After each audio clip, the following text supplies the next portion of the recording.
जय हिंद। आज हम पढ़ेंगे बहुपद। ये क्लास 10 के लिए होगा दोस्तों। एक चीज बताना चाहूंगा, मैं जितने भी कंटेंट पढ़ाता हूँ बोर्ड एग्जाम को ध्यान में रखते पढ़ाता हूँ।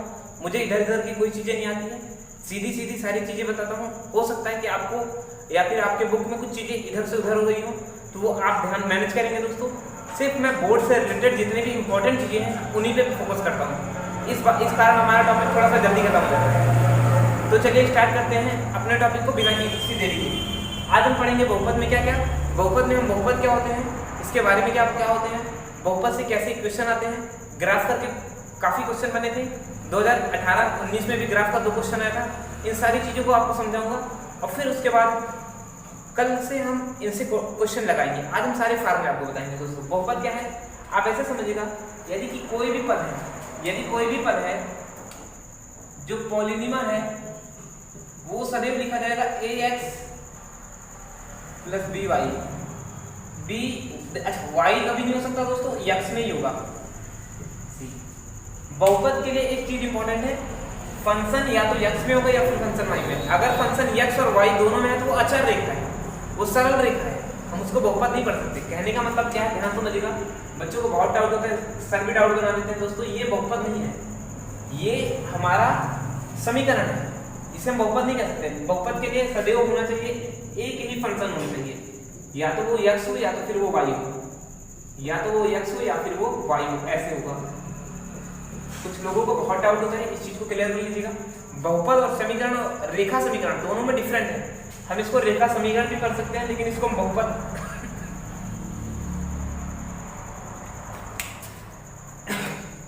हम इसको बहुपद नहीं पढ़ सकते। तो चलिए देखते हैं कुछ आगे। बहुपद के पॉलिनिमर, बहुपद का फार्मूला क्या होता है। कोई भी फंक्शन अगर वो शुरू होगा तो वो a की पावर 0 से शुरू होगा और कहां तक जाएगा, इंफिनिटी तक, a की पावर 1 x की पावर n दोस्तों, फिर a की पावर 2 x की पावर n माइनस 1। यहां से बहुपद हमारा शुरू होगा और सॉरी यहाँ पर 1 होगा, फिर यहाँ पर 2 होगा, फिर यहाँ पर कितना होगा 3। और इसी प्रकार दोस्तों हमारा बहुपद जाएगा a की पावर n x की पावर n, यहाँ तक जाएगा। अब बहुपद में भी कुछ टीचरों की कमी या फिर मैं क्या बताऊं, वो क्या बताते हैं, एक घात बहुपद, 2 घात बहुपद, 3 घात। भाई ये 2 टाइप करते हैं। पहला टाइप जो होता है हमारा वो होता है एक बहुपद, एक पदी बहुपद, द्विपदी बहुपद। ध्यान समझिएगा दोस्तों, एक पदी बहुपद। और टीचर आपको बताते हैं एक घात बहुपद। बच्चों को बहुत डाउट होता है, दोनों अलग अलग चीजें हैं। अगर मैं लिखूं एक पदी बहुपद का मतलब जिसमें सिर्फ एक पद होगा, जैसे 4x 4x, यहाँ पर क्या होगा, यहाँ पर भी होगा दोस्तों 4x प्लस 3, तो ये एक पदी बहुपद है।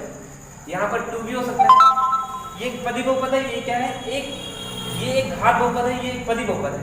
अगर मैं कहूँ 2 पदी बहुपद, अगर मैं आपसे कहूँ 2 पदी बहुपद, तो वहां पर 2 पद होंगे, जैसे 4x प्लस 3, तो ये 2 पदी है। लेकिन अगर मैं कहूँ 2 घात बहुपद, दोस्तों इसका मतलब क्या होगा, वहां पर 2 घात होगी, 4x स्क्वायर प्लस 3x। ध्यान से समझिएगा, ये 2 पदी है, इसके 2 पद हैं, लेकिन यहाँ पर 2 घात है। अब बच्चों को क्या समझ में आता है, ये दोनों एक होता है, अलग अलग है। उसी प्रकार अब आपको अगर अभी क्लियर हो जाएगा, जैसे मैं इसको मिटाकर लिखना चाहूंगा 3 पदी बहुपद। थोड़ा सा हिंदी मैनेज करेंगे, बहुपद तो यहाँ पर 3 पद होगा। देखो 4 मान लीजिए तो लिखा 6x plus 3 x square plus 5। अब यहाँ पर जरूरी नहीं कि यहाँ पर ये हो, यहाँ पर 8 भी लिख सकते हो, कोई दिक्कत नहीं। लेकिन ये 3 पद के हैं, 1 पद 2 पद 3 पद। लेकिन अगर मैं कहूँ 3 घात बहुपद, तो दोस्तों ये क्या होगा, इसके लिए फिक्स होगा। जैसे हम कह रहे 6x³ plus 4x square plus 3x plus 6, यहाँ पर घात 3 है। अब घात के बाद ये कितने भी अचर लगा दो, लेकिन 3 बहुपदी बहुपद में आप इसमें पावर कितने भी लगा दो, वो मैटर नहीं करता। आई होप आपको ये चीज़ें समझ में आ चुकी होंगी जो आजकल बहुत टीचर गलत समझा देते हैं, जिसके वजह से बच्चों को बहुत इस प्रकार का डाउट होता है। ये चीज़ें क्लियर कर लीजिएगा और नोट्स बना कर रखिएगा दोस्तों। तो चलिए देखते हैं कुछ और चीज़ें। 2019 में एक क्वेश्चन आया था, अगर आपके पास सेट पेपर होगा और आप अगर पढ़ने वाले स्टूडेंट हैं तो आपके पास अभी तो बुक्स होगी, पर आप कोशिश करिएगा बुक को लाकर। हम ग्राफ में समझेंगे कि कैसे ग्राफ को समझा जाता है। ये मेरे पास कुछ ग्राफ्स हैं और ये बहुत इंपॉर्टेंट ग्राफ है दोस्तों।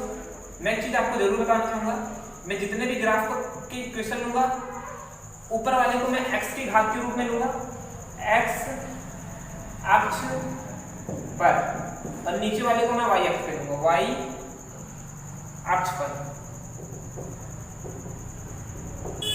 बहुत शॉर्ट भी नहीं है, पर सारी चीजें आपको कंटेंट वाइज कंटेंट मिलेगी। स्क्रीनशॉट लेके रखिएगा सबका।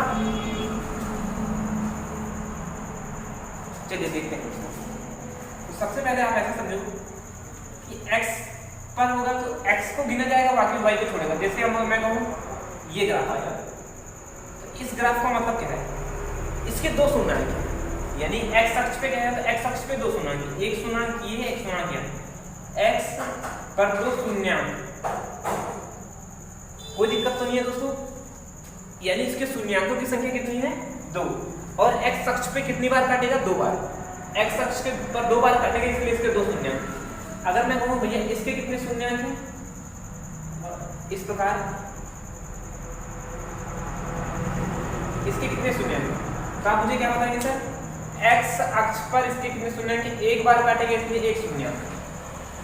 अगर मैं आपसे इसको कहूँ दोस्तों, हिंदी को थोड़ा मैनेज करेंगे क्योंकि मैं यहाँ पर इसके कितने शून्याङ्क तो आप ध्यान से देखेंगे, एक बार यह काटा, 2 काटा, 3 काटा, 4 काटा, 5 काटा, 6 काटा, 7 काटा, इसके 7 शून्याङ्क हैं,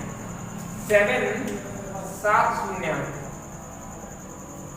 और अगर मैं इसी प्रकार एक ग्राफ और खींचूं यहाँ पर, मैं इसको यहाँ से बना दूंगा, तो अगर मैं आपसे पूछूं x अक्ष पे इसके कितने शून्याङ्क है दोस्तों, तो आप क्या कहेंगे, इसके एक भी शून्याङ्क नहीं है।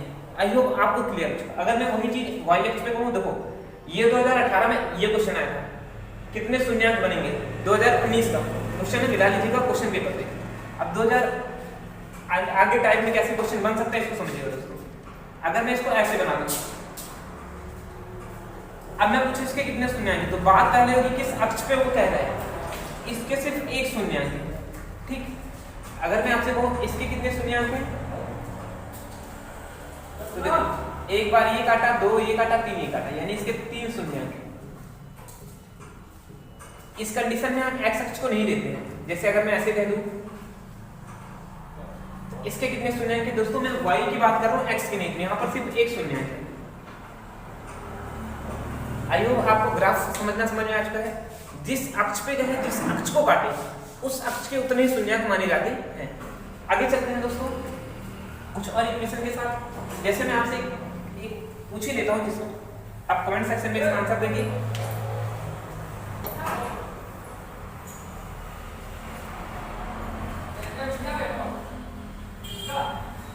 x अक्ष के सापेक्ष, x अक्ष के सापेक्ष इसके कितने शून्याङ्क होंगे, इसका आंसर मुझे कमेंट सेक्शन में दीजिएगा। आगे देखते हैं दोस्तों कुछ द्विघात समीकरण के मूल, ठीक। द्विघात समीकरण में शून्यों पर संबंधित, बहुपद में शून्याङ्क पर संबंधित प्रश्न। तो दोस्तों दो चीजें आपको रखना है। जैसे मान लीजिए हमने कोई लिखा है बहुपद ax² + bx + c = 0। यहां से दो चीजें निकल के आएंगी, मूलों का योगफल, मूलों का योगफल, एक आएगा मूलों का गुणनफल। अभी मैं आपको सिर्फ फार्मूला बता रहा हूं, कल की क्लास में मैं आपको डिटेल से 4 घात, 5 घात, 10 घात तक की अगर आप चाहेंगे तो मैं आपको बता सकता हूँ कैसे निकाला जाता है। बहुत छोटा सा काम है दोस्तों। देखो ये आपने पढ़ा होगा, मान लीजिए मूल आपके अल्फा और बीटा है, तो गुरुजी पढ़ाते हैं b² / a, ठीक। यानी अल्फा प्लस बीटा स्क्वायर क्या होता है, -b/a। कहाँ से आए ये भी बताऊंगा। अल्फा इंटू बीटा बराबर बी सी अपॉन ए। अगर मैं आपके सामने इक्वेशन लिखूं 3x² plus 4x plus 5 equal to 0, अगर मैं कहूँ मूलों का योगफल बताओ तो आप क्या बताएंगे दोस्तों? मूलों का योगफल अल्फा प्लस बीटा बराबर ये वाला b है, इससे तुलना कर लेंगे, ऊपर ये लिख लेंगे ax² plus bx plus c equal to 0। a का मान कितना है दोस्तों? a का मान 3 है, b का मान कितना है दोस्तों?